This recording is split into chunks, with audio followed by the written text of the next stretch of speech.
दोस्तों, मैं बबीता निषाद आप लोगों के बीच एक तुलसी पूजन की छोटी सी गीत लेकर आई हूँ। आपको सुना रही हूँ, आप सुने और कमेंट में बताइए आपको कैसी लगी। दुअरवा पे ना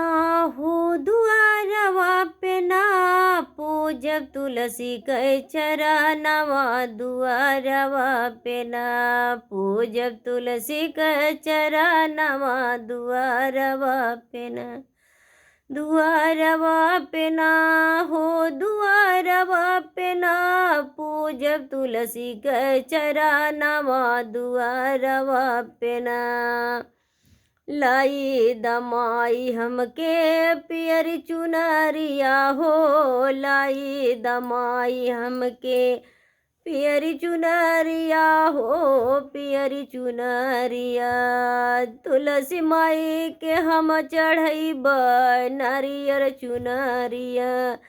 नरियर चुनरिया हो, पियरी करहिया, नारियर चुनरिया हो, पियरी करहिया कर जोर मांगब तुलसी से मगनवा,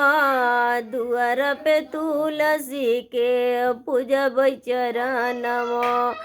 दुआर पे तुलसी के पूजब चरण, दुआरवा पे ना हो, दुआरवा पे ना पूजब तुलसी के चरणवा, दुआरवा पे ना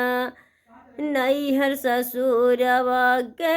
हरि रख्या बगिया हो, नैहर ससुरवा के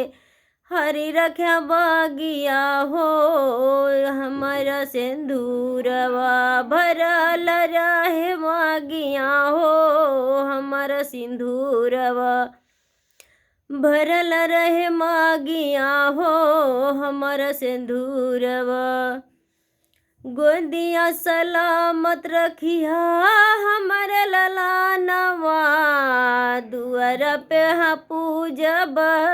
तुलसी के चरणवा, दुआर पे पूजब तुलसी के चरणवा, तुलसी के चरणवा हो, तुलसी के चरणवा, दुआर पे पूजब